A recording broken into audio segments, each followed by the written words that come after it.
All right, so we're back with Laura Brand, our criminologist and our serial killer whisperer. And last week we listened to some Bittaker tapes, early Bittaker tapes, and we didn't get to this one. So this is the last portion of it. It's the 4 minute. It's about 4 minutes, and then after that we have another serial killer that Laura talks to, Wayne Adam Ford, and he profiles, believe it or not, Laurence Bittaker. So why don't you tell us a little bit about how you do that, how you kind of you use when you're talking these kids, especially in San Quentin's death row, how you kind of bounce them off of each other. Because like some of them hang out together, some of them don't hang out together, but it's a pretty big death row. They all know each other. And what's your philosophy on trying to ask about other serial killers to other serial killers? Well, with this one, he had just watched the Toolbox Killer. So this is kind of like his notes of like seeing the interaction with me and Bittaker through the TV show. That's where like a lot of his analysis is coming from. Yeah. But also, when there's an active case that I'm looking into with a serial killer, I'll go to them and be like, what do you see? Just recently, the 2 cases I've gone to Wayne with and a lot of serial killers was the Long Island serial killer case. Oh, Gilgo Beach. I went to a lot of them with that case. And there's one in Massachusetts called the Woodsman. And I know that case. You do know that case? I've heard of that case. Yeah, it's scary. Almost virtually unknown. But this guy was murdering prostitutes. Ironically, so my father's a professor and my mother taught at a Catholic school, a 3rd grade teacher at a Catholic school. One of her students in her class was one of the victims was actually placed on his property. Well, God. Yes, my mom. I remember as a little girl, like my mom coming home going, "Oh my God, the student in my class, there was a dead body found on his property." Because he was killing them in Worcester, Massachusetts, and then their bodies in Hudson, which is like right in my backyard. So I've always been kind of interested in this case because like a serial killer right there while I was growing up.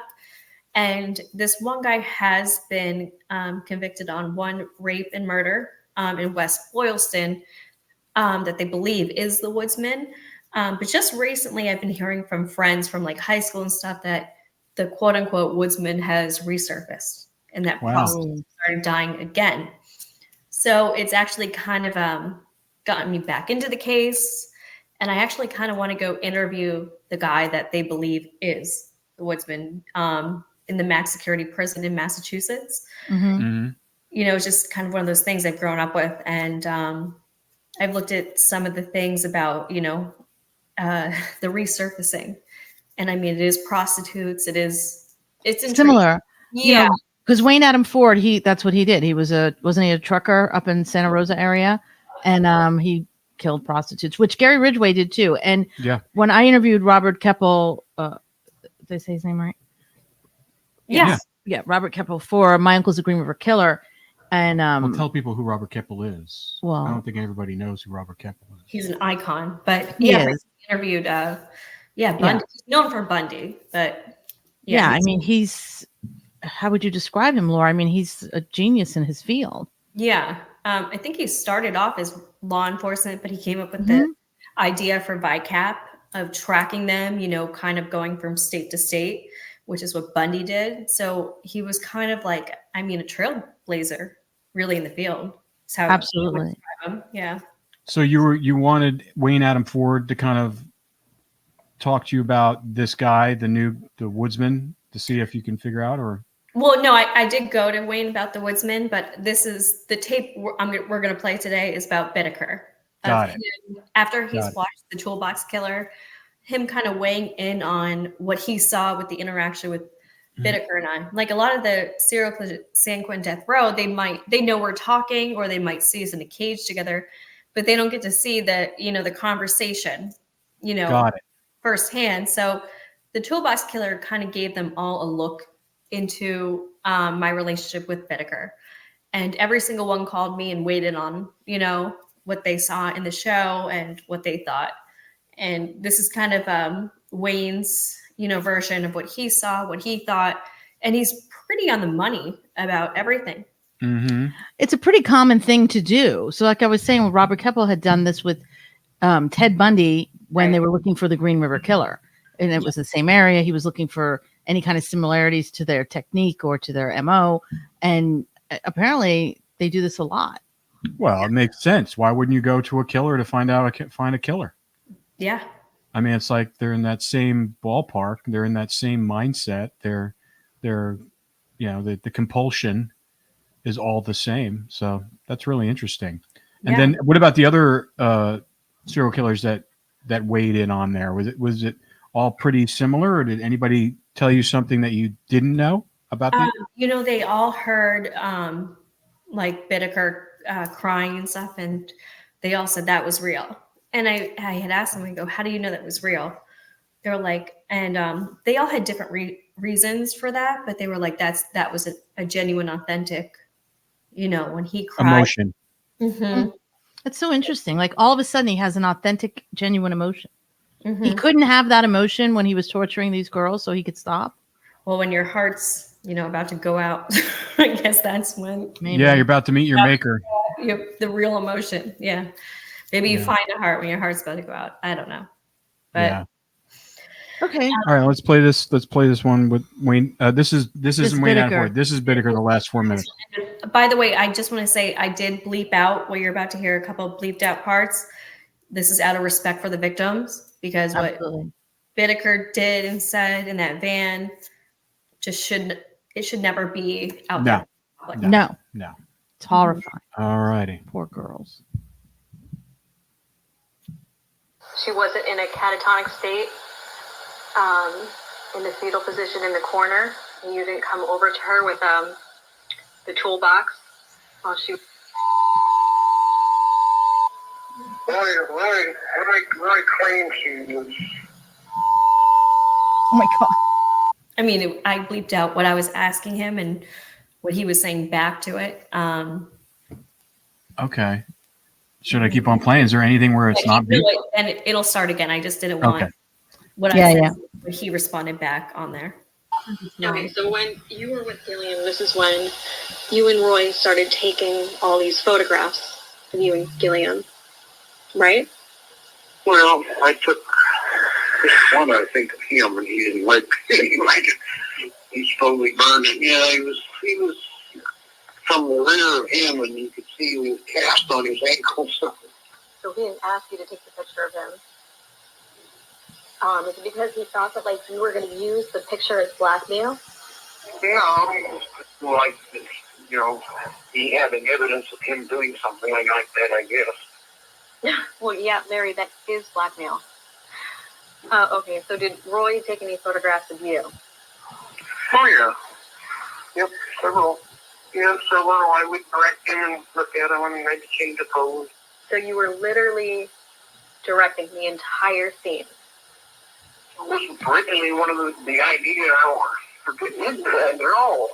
Larry, did you have a script in your head of exactly what you wanted? How you wanted it to look, what everyone said, just a whole script, like a screenplay mapped out in your mind? Yeah, I did, but it kind of all went out the window in reality. It turned out to be nothing like I would, fantasize about. A lot of sexual offenders and serial offenders have told me, the fantasy just never, ever measures up to reality. I hear that all the time. And is that how it was for you? Did it measure up to the fantasy? And how did that make you feel? I wasn't really that conscious of it or aware of it at the time. Like after the first one, I figured, well, it wasn't that much fun. Maybe it's just the fact that this is the first time and blah, blah, blah. And then the second one wasn't very attractive and so on. So, this wasn't a good sampling. So figure that out after the first time, that the fantasy did not match this idea. I mean, the reality didn't match this fantasy inside of your head. I mean, didn't that occur to you after the first time? You just kept trying it. And I mean, you keep telling me that Gilliam was your perfect victim. She was, beautiful, and she was submissive going along with everything you wanted her to do, and it still did not measure up to the fantasy. And she was playing along with everything that you wanted. Well, go on ahead. I have 60 seconds remaining. You know, we probably had more actual pleasure masturbating than the calm conditions of what's going on there. So fantasy wouldn't involve rape per se, you know. If the fantasies didn't involve rape, then why are you taking girls in a van to rape them? You have 30 seconds remaining. Anyway, we got, I don't know how many more minutes left. 46. I think you may come to get it. So one last one. Yeah, one last one. He always loves to tell you when it's time running out, whenever you start pushing him. Yeah. You know, it's like he knows you're on to him. He knows he can't get out of it. Yeah. You have him backed into the corner and he always, oh, I gotta go. They'll do that in person too. They'll look up at the clock in the visiting room and be like, about an hour. Like, is that because they just don't want to acknowledge what they did? Yeah, I think that's a part of it. Yeah. Yeah, they don't want to talk about this stuff. You're talking about, you know, stuff that they don't want to talk about. You know, it's uncomfortable for them, even though they enjoyed doing all this stuff and got off on it. I mean, it's just, you know, there, especially in that point in his life, he's sitting in his cell for forever, and he's dying, and you know, he doesn't want to remember all the bad shit in his life, and you're dredging it up, and you're really kind of drilling down. I mean, were you talking about, do you create a script in your head? I mean, and they do. I think you're absolutely correct. I think they heard he's changing poses and directing him. It was like, so this is all like a theatrical play in your head. I mean, that's how far his fantasy went. And, you know, a death row inmate said to me, you know, Laura, tread lightly because, you know, because these guys are scared of their own shadow. And here you are coming in holding a mirror up to these demons. And I mean, that kind of surmised it perfectly because that's what I'm doing. Yeah. You are. You're holding that mirror up. You're forcing them to look. Mm-hmm. And why do you think that he wouldn't have acted in violence towards you? By showing him that mirror and like shoving it in his face, forcing him to face it. It's interesting to me that he didn't have like a compulsion to like destroy you. You would think, especially if someone's holding a mirror, that they would like, you know, attack the person holding the mirror because they don't like the reflection of what they're saying. You know, this is where I think that's where the level of skill comes in of like being good at what you're doing and having that trust and rapport built before you kind of like really show them that mirror. Mm-hmm. Because that is the type, you know, the time it's going to get scary for them is when they see that reflection, or you start going in deeper saying, whoa, that was a whole thing planned. So you got the van, so you had a whole script, you got the girls, but you're sitting here saying there's no plan. You're saying like, this was just like all on a whim. So then I'm holding that mirror up going. Mm-hmm. The death row inmate that you said that told you that these guys are scared of their own shadow and that you're holding a mirror up. I mean, when was that told to you? Within a couple, like the last couple months, right before it was dismantled, you know, because I kind of came in, I would say, when I found out death row was being dismantled, like, you know, I built trust and rapport with a lot of the inmates, but like when I had found out, you know, it's being dismantled, this is the end, I was more, how would I say it, more cutthroat, way more cutthroat going in the round where, you guys came up there when I was going in. Yep. Because I had to be. They're leaving. They're going to general hospital, might die. They could die. So it was like, this is my time. If I'm going to be cutthroat, it's going to be now because I have to get the answers. I have to go and kind of be like, you know what? I don't care if you're not ready for the mirror. You're going to see the mirror. I don't care if you're not ready for, you know, me get tough with you. I'm going to get tough with you. I got really tough with all of them towards the end. But you know, it was a ticking clock. I had to. Right. Yeah. It's still ticking. Yeah. Literally. Yeah. Every day. Yeah. So one of the other things I thought was interesting is that he kind of just, he hesitates every time you question him. Mm-hmm. It's like he's like really calculating whether or not he really wants to tell you anything. He struggles. He does. You can hear it in those audio clips, and Alan passed it too when he heard it. And like I told you in person, he would make this maneuver. This was the maneuver. He would go, like he was spitting out his tongue. And I called Alan. I go, why does he keep doing this, facial? Mm-hmm. And Alan was like, he's revealing too much to you and you're making him uncomfortable because he just keeps spilling it all out. Like that's why he's like a throw up signal to you. He doesn't know how to handle it. It's so strange. It's like two different people. It's like he was completely possessed by a demon when he did all these things because he's such a tiny little weird man.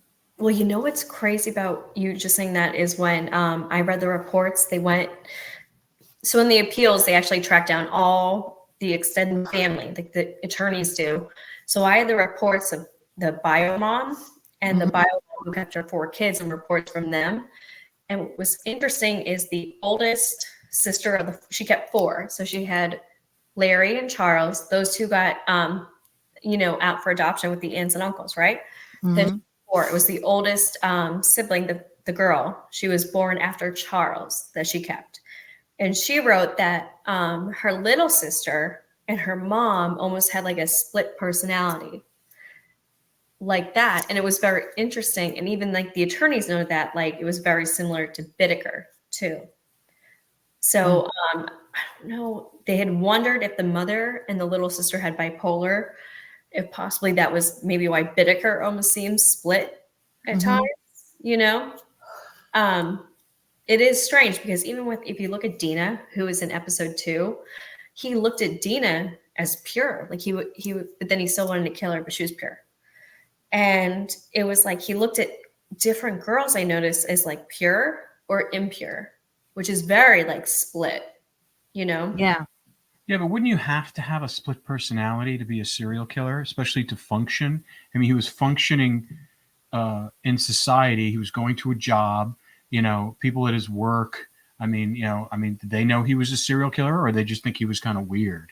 Well, there are reports from where he was working in Burbank where they said some of the guys he worked with, he showed them some photographs of younger girls and stuff. And some guys did say to him, "You're sick," and he would laugh. He really wasn't even quiet about it. Like it's actually kind of crazy. Well, listen, there's creepy guys everywhere. I mean, I'm sure in the 70s it was twice as much, Mm-hmm. I'm sure. Yeah. But it took an effort to get pictures back then. It's not like today where you just whip out your phone and take pictures. There's guys walking around in Walmart taking illicit photographs of people, women.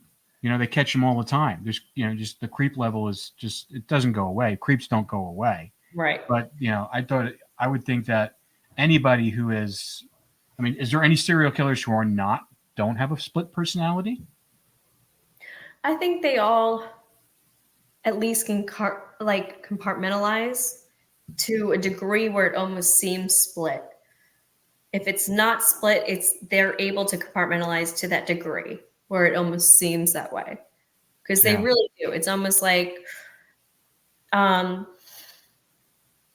fictional version I could say is if you ever watch the show Dexter, he has friends, the families, but then he's killing these people. Mm-hmm. They're able to compartmentalize prey from family or friend or foe type of deal. It's but it only makes sense in their own minds of who they hunt and who they love, quote unquote love. Yeah. Yeah. Jekyll and Hyde. Exactly. Jekyll and Hyde. Mm-hmm. Okay. So and then, weird. all right. So this is Wayne Adam Ford, and he is profiling Laurence Bittaker after he saw the Toolbox Killer that you did. Wait, but before we go into Wayne, let's just talk a little bit about who he is. Yeah, exactly. Oh, right. So I'll do a nutshell. So Wayne Adam Ford is a serial killer from the 90s in California. He was a long haul trucker. He's been convicted on 4 murders. Most are runaways and sex workers. But he's a rare breed of serial killer because he actually turned himself over to the police. He had a human breast in his pocket, and his brother and him went into a police station. He put the human breast and said, "I need to be stopped." Didn't he have an accident that affected his frontal lobe? A motorcycle. A little bit of that. Yeah, motorcycle accident. Yeah, they give it. Yeah, it's strange. And then so he was convicted of 4, but did he do a lot more? That's the mystery, I would say. We've had a lot of talks about that. We can explore that in further episodes, but I do have a lot of audio recordings on that too. All right. Yeah. And then so were you surprised of his take on this? No, because I've gone to war with a lot of different serial killers, and he's always kind of been dead on the money. I mean, they really are. They can like sense one another. They know about each other. They're all sharing that wavelength of like those cases and hunting, and they can give you an insight no other person could ever give you into the mindset of a serial killer. Yeah. I mean, And you're going to see that. Yeah, it's very interesting. Super primal. All right, well, let's listen to it. It's about 13 minutes. I'm sure we'll stop and talk about it along the way.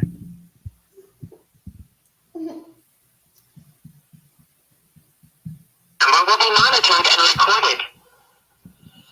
Yeah, the ice pick is still in the skull.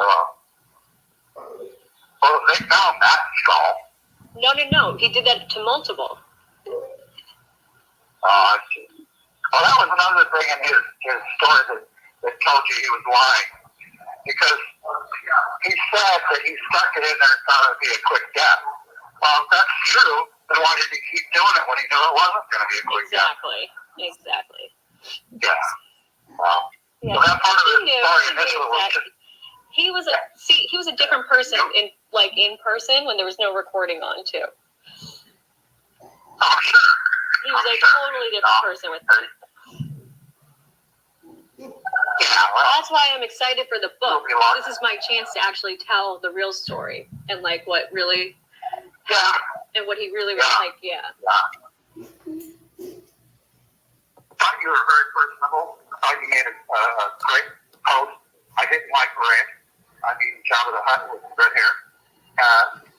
I've lost respect for the FBI because they have this very jaded approach, and that causes you not to learn the full thing you can learn. I thought the guy was real because you could tell when he was lying. Oh yeah. It was obvious when he was lying. Yeah. When he was minimizing, it was obvious he was doing it. Right. And it's somewhat embarrassing when you're talking to somebody who may not appreciate your love for torturing people, as he obviously has. He was really perpetrating serious evil. But the fact is the guy was sincere when he showed you remorse. A smart guy can actually act like he's remorseful when he's not. But when you get older, that happens. You get more sentimental, So Yeah. I saw that in him. He was now a harmless, used up old rag.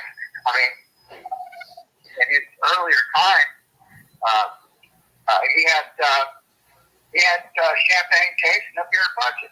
I mean, he's a guy who would never attract young, attractive women, which was what he actually went for. The youngest and most attractive girls he could find and lure into his web. And he'd already been separated from society in a way that he was never going to be allowed back in. He was already a pariah. So he had nothing to lose. He had nothing else to lose but to serve his own needs. And That's interesting stuff. Very. I mean, based upon all the recordings that we've heard and what you've told us about Bittaker and what we know, I mean, he nailed it. Oh yeah. Yeah. That he was just a pariah, know? And he was just a loser. He could never get those girls. Yeah. But It's look really at all of them. You think any of them could have gotten those victims? Like in real life? No, never. No. Yeah. That's crazy. Yeah. And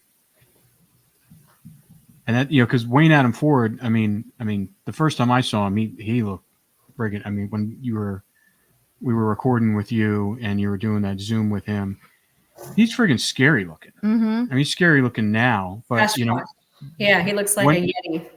But when he was younger, he was a decent looking man. When he was a former Marine, so I don't think he really fell in the same kind of category as Bittaker. Yeah. He seemed like he was a man's man, and he was just screwed up in the head, whether it was the head injury or the combination of him, the way he was raised. But it's interesting how he described him. Sounds like, he's a used up piece of nothing now. Yeah. Right. Like, I mean, that's when you saw him, we see pictures of him. A lot of these guys, they're just, wrinkly old. I mean, that's like when I met Manson, I couldn't believe how small and frail he was. Mm-hmm. He was like 5'2" or whatever, and he probably weighed about 120 pounds. Yeah. And he was just shrunken. I had to look down at him. Yeah. So, interesting take. Let's see what else he has to say. Right. He's that other poor sap as a guy could help him out, I mean, it was a distraction to his own creepiness, Yeah. Yeah. I remember the time well, because I was hitchhiking during that period of time, and everybody hitchhiked. It was people were trusting. There just weren't that many. There weren't that many disenfranchised people like him at the time.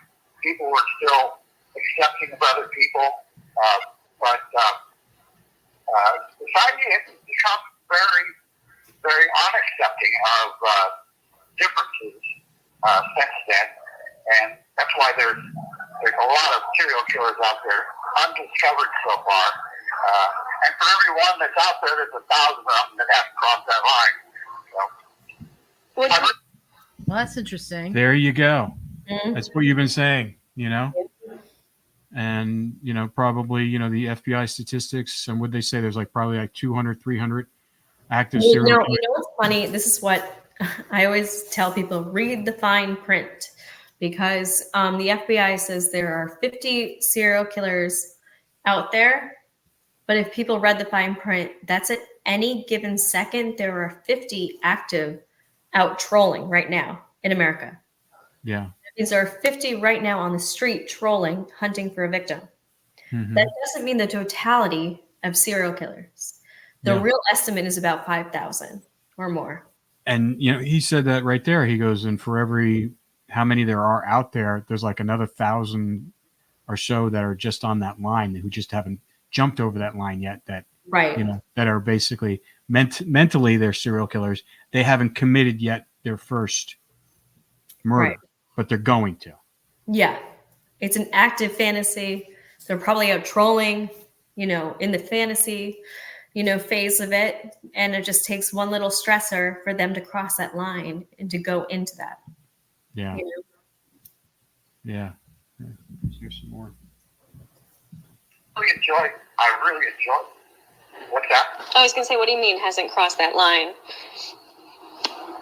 Well, first of all, there's so many advanced, and they already know this. The FBI already knows this. They have the capacity to take a lot of facts, mix them together, and take out pertinent information. There are trigger points, and there are events that put somebody over the line. Sometimes they might do something accidentally that hurts somebody, and then, hey, you only burn one. You know what I mean? So once the first one happens, it doesn't matter after that. You're falling down, so you lose your inhibition. He didn't have any after he came out of prison. Money wasn't a thing for him. He could make money. What he wanted was to be loved, but it wasn't going to happen. So he took what he did. He took what he could, and he forced them to pay attention to him by torturing them. They had to He's completely aware that's all he was targeting. So what he was looking for is human connection. Yeah, in the worst way, but he took what he could get. No, it's true. It was very warped like that. Like psychologically, that's what he was looking for. Absolutely. I've studied this backwards and forwards, and I've been part of it. I can feel the places I never had to go, and I can feel the places where I was. And, Right. That's interesting. Can you explain that to me? He said he could feel the places where he wanted to go. What does he mean by that? I think that means, or at least in serial killer speak, like maybe that's a line he wanted to go to, never crossed. Yeah. Yeah. Because you'll hear serial killers will say, they'll always say like, it just got duller and duller. I've wanted to up the ante. Got it. And, Cindy, that 10-minute clip I sent you, hear that in the tape where a couple of them are describing that. They're saying, Yeah. I wanted to up the ante. And I was like, describe it more. Like some are like, oh, I went to necrophilia, I went to cannibalism. It's almost like they're chasing, that first time high. The dopamine. Yes, exactly. But it's different paraphilias along with, this serial killing that they're doing or hunting and trolling for the victims. And they're all searching for really feeling just anything. Yeah. And it's just like they create a tolerance level for themselves where they don't get the same kind of dopamine rush just from the repetition of doing the same type of killings as well. I did it, but I didn't get the same rush. It's almost like it's like an addict. Literally like an addict. Yeah. It's very similar. Very similar. I thought what I also thought was interesting is he's pretty introspective about his mind and how it works and how Bittaker's mind works. I know we've heard a lot of serial killers. He seems pretty articulate and he's spent a lot of time thinking about this, whereas Ford is very introspective. Not too many serial killers are. Ford is definitely one of them. And that's why I think I go to him when I want to bounce ideas about other serial killers off of him, is because he loves to he likes to look in the mirror at himself. That's exactly right. Where you have Larry, who was just kind of like doing a bleh every time like that. He's like really and I saw that when we first saw him, when you interviewed him on that Zoom call, that he wants to get to the reason why he became who he was. Yeah. Like he wants to be on the journey with me to find out exactly. Why. Which is rare. So very rare. Typically, so he obviously, and plus the fact that he turned himself in, that was like the first step in his road to empathy for anything. Well, I will say, when I was pregnant, this was 2018 when I went out to do my rounds of interviews, and I did Bittaker, Clark, and Ford. I remember it. I still have my notes from going in there. And the first thing I have on my notes, it says Bittaker and Clark always numbered their victims where Wayne named them. And I put that down in my notes. Well, that's very interesting. Wow. Yeah. So, a lot of people love to group serial killers all together. And interviewing as many as I have, I always say, they're all so different. Look at Wayne and look at Bittaker. Like as related to the two tapes. Yeah. It seems like Wayne had remorse though for what he did. Yeah. In the interviews that we saw when you were doing them. A totally different vibe than Bittaker. Yeah. Yeah. For one to turn themselves over to the police because they know they couldn't stop. That does say a lot. And like I said in my notes, I even wrote down he's naming the victims by their names, not number 1, number 2, number 3. I would definitely say there's an empathetic side to Wayne, and the fact that he's willing to face himself in the mirror and he's willing to explore himself and others. And he's actually I can't say this on air, but he's doing a lot to help a lot of people right now. That's what I can. Mm-hmm. All right, so he's on a journey. He's on a different journey right now. Yes. It's just a shame he had to kill people to get there. Yeah. It's like, didn't have to be like that, but yeah, that's the thing. I mean, these poor women, and there is a Jane Doe that he's connected to. Well, you know what? No, we found her. Remember? That's right. Sorry, I'm tired. We identified her. But I will say, you know, what I say to the killers every day is, even though you've done something monstrous and the worst thing a human being could do, you know, every single day we have a choice, every single day, to do something right, to do something wrong, make a new choice. And that's what I always say, like, I'm about to go in and see them too. Mm-hmm. Yeah. You know, change it. You have a new day to change that. Yeah. And that's the choice. That's the choice they all have. You know, and some choose to continue to be a monster, and some just choose to continue to be manipulative, because we've heard those conversations that you've had with them.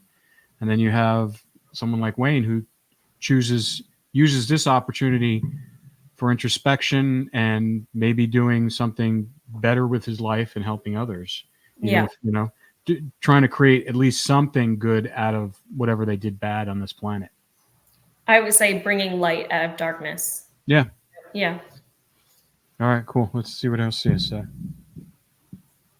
First of all, he's warped. There's no doubt about it. He has to be warped in order to imagine he's getting what he wants. Right. So part of his story when he talks to you is the way he wished it was. Right. The way it really was. Yeah. So he's created this slanted reality for himself too. So it's not. He wants to believe. He wants to believe that they wanted like it. Oh, he does. He did. Even he lost it. He wrote a manuscript, and that's exactly what he wrote in it. Like a fantasy version of these girls really actually wanted it. Right. Because that's what he wants. That's what he always wanted. Yeah. I learned in my life that if you let that desire take over you, if you fantasize too much, you spend all your time doing that, you masturbate all the time, which he clearly was a masturbator. A master masturbator. Anyway, he kept creating material to do just that. The problem is when you overindulge in that part of the male psyche, you start producing more adrenaline, more testosterone.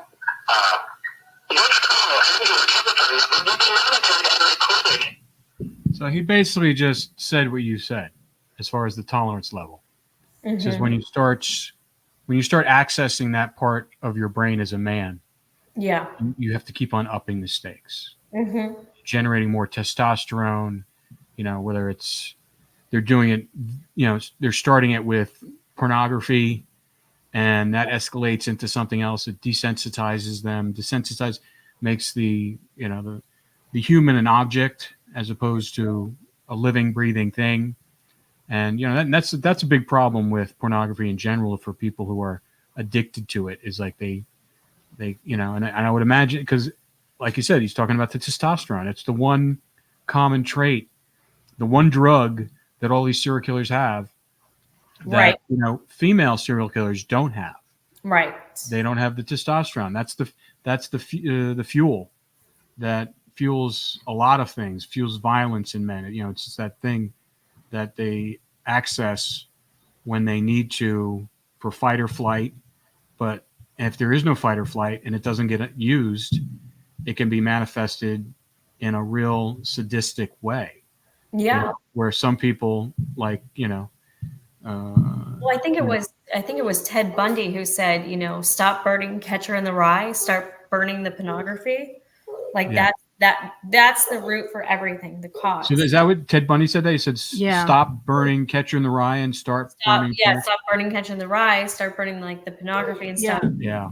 And the one thing I will say from the serial killers I have interviewed, especially from like, the 70s or 80s, pornography wasn't like, on cell phones or the computer like it is nowadays, but they had the True Detective magazine.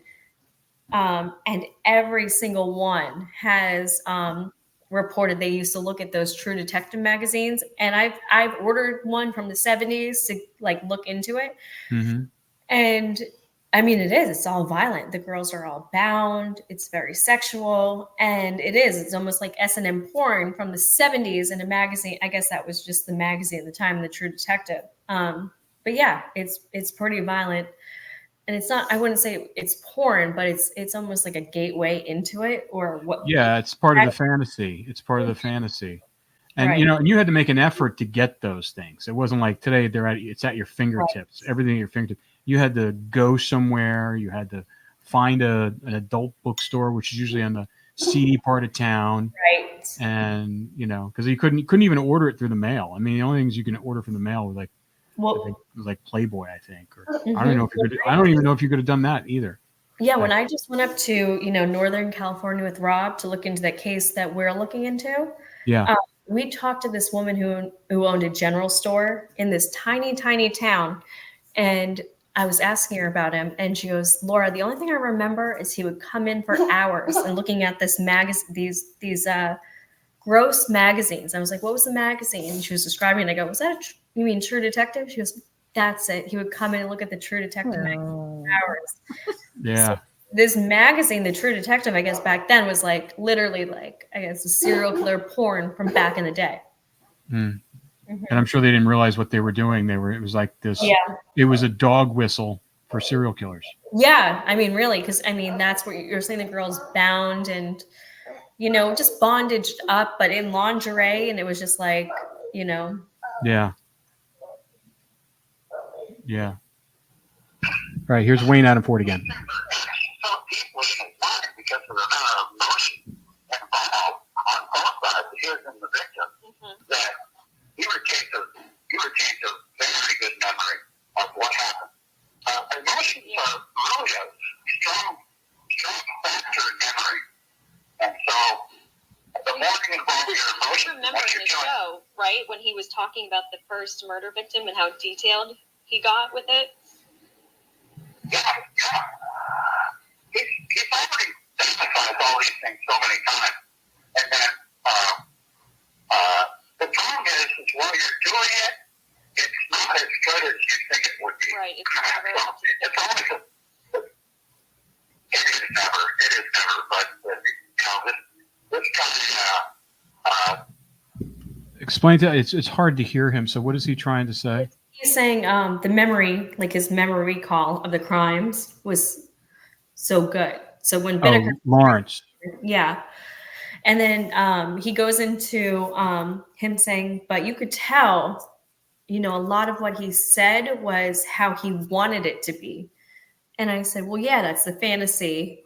And we start talking about how the fantasy is never as good as what happens. These guys have a fantasy of what they want it to be like. And it's never, ever that way. Like, that's why a lot of rapists and serial offenders will report they wanted like a boyfriend, girlfriend, husband, wife fantasy. And it's never like that because, of course, it's a rape. Yeah. You're kidnapped. But they have this, I know it sounds crazy. I mean, it's insane. It's insane. How could you think that those two things would be the same thing? Well, when they, say a girl goes missing, a lot of the times detectives will ask about the girl's personality. Was she extroverted? Does she smile at a lot of people? Because with sexual offenders, you can just smile at them. And in their minds, they they take it like you want to be with them. Yeah. What's happened to me? Like crazy lunatic falling. I'm like, no, dude, I just smiled. Well, I think that's all it takes is a smile. But seriously, there are some wacky guys that if you smile at them, they immediately think that you're in love with them. And then they're like, okay, well, that's not normal behavior. Well, I think it's universal because it's the same on the guy's side. If a guy's nice to a girl, sometimes she can get the wrong idea and start creating this fantasy that, he likes her. Does she turn into a serial killer? No. I was going to say how many girls are getting vans and raping guys. No. smiled. But see, that's the thing. So why is it that it goes from, okay, I have this thing in my head about this person, and then all of a sudden now you're killing them? Like, I still This is just, cannot wrap my brain around this. The way they think it could be a smile. It could be, a lot of them they'll go to like a grocery store and the girl will be like, okay, have a nice day. And they're like, she said, have a nice day. And she smiled at me, and they'll wait for her to come out, because it's just like any type of, time they're seeing kindness or a smile, and they're perceiving that as, come on. I know it sounds crazy, but in their warped mind. Like I said, I've experienced that. Like, smile at someone and they automatically think that you want them. Yeah. Like, what I don't even, who are you? Yeah, Right. we explained in the last podcast that little supermarket store. Supermarket, yeah. Same thing. I mean, I don't know. I just think it's interesting that Wayne was able to dissect Bittaker so quickly, because he seems to do it rather quickly. Like, just from watching the Toolbox Killer, he's able to kind of tell you, well, he's lying here. He is a little weasel. He could never get these women. This is what his MO was. It's interesting how he just zeroes right in on what Bittaker was like. Because he didn't know him, right? They did know each other, but they were friendly in prison, but they weren't friends. They didn't really talk that much. I mean, they knew of each other, but for his, diagnosis. I forgot. This is like Melrose Place for death row. They all know each other. Really? Right? No. So, Exactly. people don't even know what no, Melrose Place is. they weren't sitting down having, profound talks, on the yard. But, this is all from him just watching, the Toolbox Killer, my interaction with Bittaker. This is everything he surmised from that. Yeah, because I mean, Wayne has a creepy side too. There's a picture of him with you, and I was like, that is the most horrifying picture I've ever seen, because of the way he's looking at you. Like, he's going to just kill you. There's actually a story behind that picture, which is really funny. Oh, well. Do you want to share it, or is it not? I mean, no, I can. I guess it'll give away the mystique of this picture that looks so, he's like. He looks so dangerous. Was it kind of like a stage thing? My favorite show is the show Dexter. And of course it is. Why would it be anything different? It's just such a great show. But when it is a good show. There's that picture of I forgot. Yeah, Deborah, his sister's like looking forward, and Dexter's like looking into her eyes, from that side profile. Mm-hmm. And I said, Wayne, let's recreate that picture. But I forgot that I'm 5'1" and he's 6'3". Yeah. So when we tried to recreate this picture, he's like a foot taller looking down on me. And that was the end result. And it looks like just like a really, really creepy picture. It is the creepiest picture I've ever seen. And I would imagine that's like a technique you use to kind of like ingratiate yourself with them, kind of, so it's not all business. You're doing something.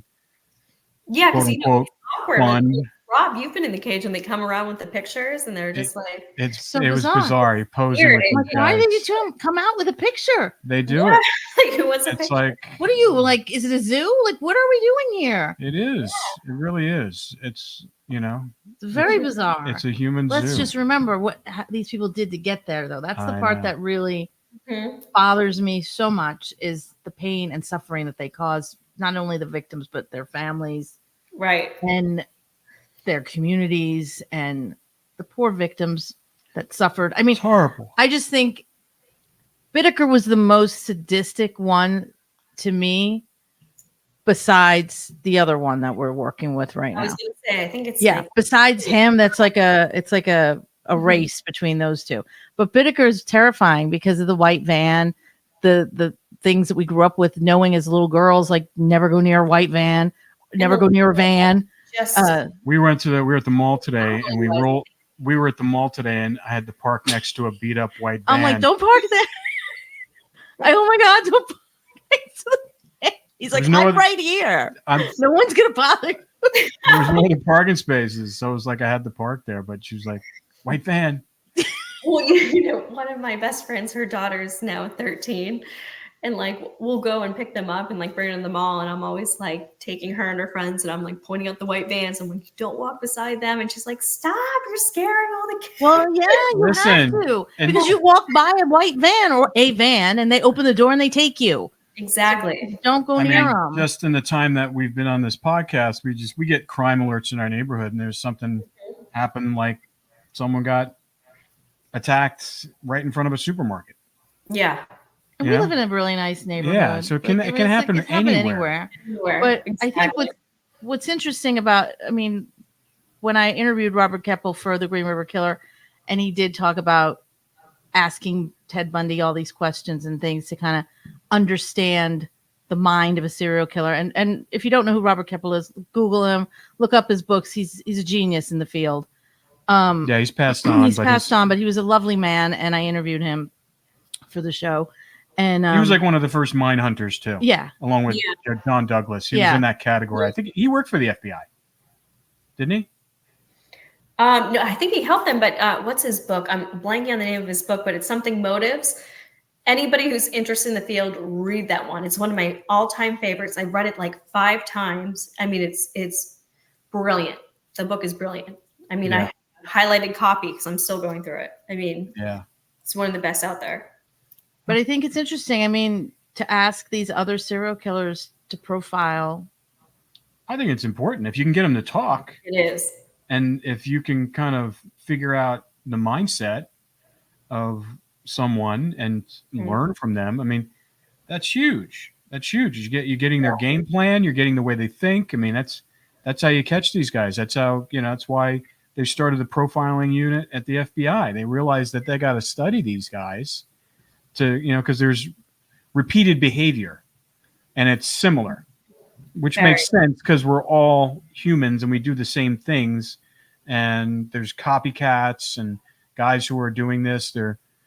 Some of them may be studying certain things. I mean, now we're dealing with the attempted assassination of Trump. They're really looking into this kid's brain now, and why he would have done that. He was a loner. I mean, he was ostracized. He couldn't even get in the rifle club at high school. So, what does he do? He does it on his own and takes it to a whole new level. He was studying Lee Harvey Oswald. I mean, it's like, this is crazy. That's the thing. There are serial killings all the time. There's school shootings, mass shootings. Well, those are spree killings. But aren't they serial killings too? No, I think. Well, technically, I don't. Not a lot of forensic psychologists subscribe to this new version or whatever. The FBI has gotten rid of spree killing, so now a spree killer is a serial killer. That's what I thought. Yeah. But you have to understand the two pathologies are very different. Yeah. It's very different. Yeah. They're not hunting their prey in that sense of like a Bittaker who is not go through the 7 stages that a serial killer goes through. And they're usually not anticipating surviving. Right. So it's like, it's literally just one and done, but let's see how many I can do. And the so completely different as well. Oh yeah. It's more about the thrill of being known for this as opposed to being famous for something horrifying. Whereas, I should dig out some tapes. Wayne and I have done deep dives into mass and spree killers too. And he believes, the ones who become mass or spree killers, there's, the serial. So, the kids are shooting up high schools right now. Yeah. Those would be our mass or spree.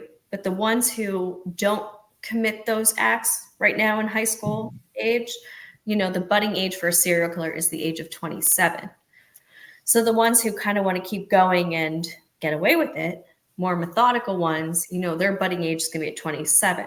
And Vronsky and I have had talks about this, which means we're about to see another wave of serial killers uprise. Yeah. Well, you also have a lot of disaffected young men too. Mm-hmm. You have people, because the young men in this day and age right now are just getting hammered. They just don't. And I think you're right. I think there's going to be because I think history repeats itself, and the late 70s, early 80s was a breeding ground for serial killers. I think the end of this decade, we're going to see another 70s type round. Wow. Well, that's terrifying. That is terrifying. So let's not let that happen. Mapping of it, and that's when it's supposed to hit. So we're supposed to hit another, And he went really deep into it because, if you look at, those kids grew up, in the 40s with war, and same with the kids grew up with this, like everything that's going on, in America, politics, everything, but they're even more flooded with violence and sex, so it's at their fingertips now. Right, exactly. It's scary. Well, it's good that you're doing all this work, because you're going to need to help a lot of people. So it's scary. It is scary. All right, Laura, thank you. Thanks, Laura. We'll talk to you next week. Yeah. See you soon. Bye, guys. Bye.